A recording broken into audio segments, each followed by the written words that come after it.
नमस्कार साथियों।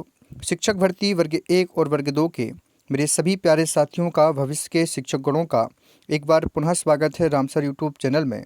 और जैसा कि आप सभी को जानकारी प्राप्त है कि जनजातीय विभाग और शिक्षा विभाग के जो दस्तावेज सत्यापन प्रक्रिया वर्ग 1 और वर्ग 2 की चल रही थी, कोविड-19 के चलते पोर्टल पर अपडेट किया गया कि फ़िलहाल जो है दस्तावेज प्रक्रिया स्थगित की जाती है और परिवहन की असुविधा का उसमें कारण बताया गया। इसी प्रकार हमारे अभ्यर्थी जो प्रदेश के अलग अलग जिलों में हैं, लगातार ज्ञापन के माध्यम से और विभिन्न मंत्रियों से संपर्क कर करके जिले स्तर पर जाकर ज्ञापन की प्रक्रिया प्रारंभ किए हुए हैं।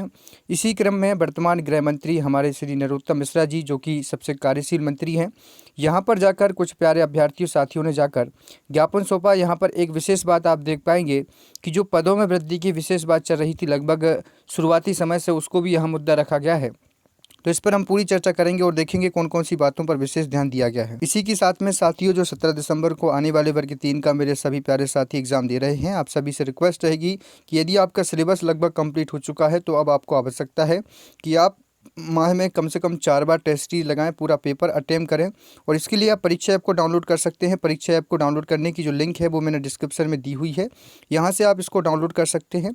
लेकिन जब भी आप यहाँ से कोई भी टेस्ट सीरीज परचेस कर रहे हैं, चाहे वो FLT हो, चाहे वर्ग 3 की कोई भी टेस्ट सीरीज हो, कूपन कोड का प्रयोग जरूर करें जो कि है रामसर G40।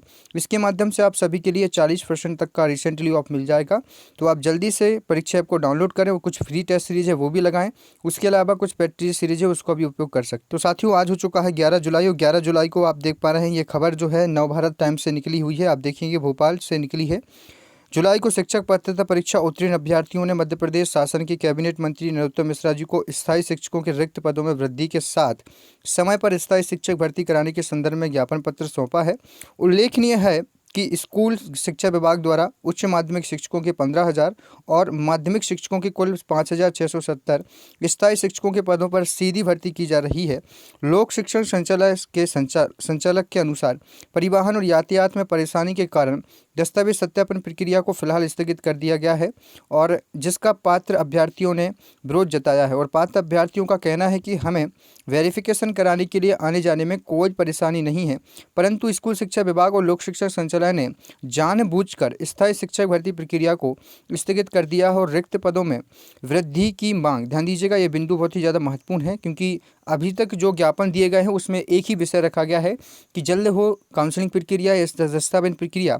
परंतु मैंने लगातार वीडियो में कहा है कि यदि आप ज्ञापन देते हैं शिक्षक भर्ती का कोई भी, तो उसमें आप एक बिंदु जरूर जोड़ें, क्योंकि जो अभ्यर्थी आप लोगों के साथ में रिजल्ट तक रहे, यहाँ तक कि मेरिट सूची तक रहे, ऐसे अभ्यर्थी जो आपसे दूर जा चुके हैं उनका भी भविष्य आप संभाल सकते हैं। क्योंकि अभी समय है, अभी यदि शिक्षा विभाग या जनजातीय विभाग चाहे तो अपने पदों में हेराफेरी कर सकता है, क्योंकि साफ साफ लिखा था जब रोस्टर आया था कि रोस्टर में परिवर्तन हो सकता है।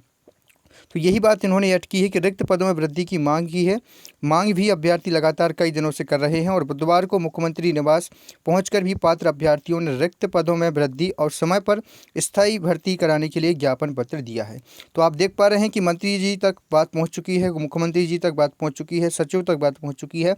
अब एक बात की और आवश्यकता है, वो है आपसे केवल यही उम्मीद जताई जा रही है कि आप जो है जिले स्तर पर या तहसील स्तर पर अपने जो भी तहसीलदार हैं, जो भी जिला कलेक्टेड है, आप वहां पर जाकर 2 बिंदु 3 बिंदु ऐड कर सकते हैं अपने ज्ञापन में। कौन कौन सी बातें रखना है, तो प्रमुख रूप से आप लिख सकते हैं कि वर्ग 1 और वर्ग 2 के दस्तावेज सत्यापन प्रक्रिया जल्द से प्रारंभ किया जाए।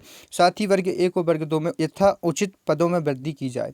यथाउचित मतलब जिस विषय में पदों की जितनी आवश्यकता है उसके अनुसार यहाँ पर एक रेशियो बनाया जाए, उसके अनुसार रखा जाए। तो ये आप सब कुछ कर सकते हैं। बस आपको आवश्यकता है कि जिले में आप लोग संगठित रहें, और ऐसे अभ्यर्थी जिनों का रिजेक्ट हुआ है फॉर्म या जिनको होल्ड पर रखा गया, मैं कह रहा हूं साथियों, 2 रीजन ऐसे रीजन है जिसको लेकर मुझे लग रहा है कि वापस ना बुलाया जाए। जिसमें पहला रीजन ये है कि अतिथि शिक्षकों के में जो आपको पता है 2 डिग्री हैं, अतिथि शिक्षक के साथ में आपने कोई डिग्री की है, तो ऐसे अभ्यर्थी फिलहाल आप रुक जाइए, क्योंकि आगे चलकर हो सकता है सरकार को निर्णय ले, परंतु मुझे नहीं लग रहा है मौका मिलेगा। दूसरे अभ्यर्थी वो रहेंगे जिनका, ध्यान दीजिएगा, जिनका सत्यापन प्रक्रिया जो है दूसरे विषयों के चलते, ध्यान दीजिएगा, जैसे कि कई बार ऐसा भी हो चुका है कि और दूसरे रीजन भी ऐसे निकल रहे हैं, कई जो डॉक्यूमेंट्स आपके फर्जी निकले हैं या इस तरह तो डॉक्यूमेंट्स नहीं हो पा रहे हैं, तो आपको बाहर कर दिया, तो इसका कोई चांस नहीं है। और बाकी जितने भी अभ्यर्थी दूसरे रीजन से होल्ड किए गए हैं। सरकार जो है नीतियों में परिवर्तन कर कर शिक्षा विभाग अभी नई नीतियों के साथ में बहुत जल्द ही डेट फिक्स करेगा। मैं कह रहा हूँ क्योंकि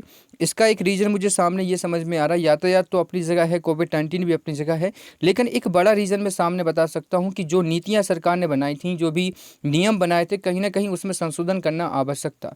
क्योंकि जितने आवश्यकता थी अभ्यर्थियों की, उतनी नियुक्ति नहीं ले पा रहे थे। अभ्यर्थियों की जो संख्या थी लगातार कम होती जा रही थी। 3 दिन का रिजल्ट ये बता पा रहा था कि लगभग कम से कम 30 से 20% अभ्यर्थी बाहर हो रहे थे।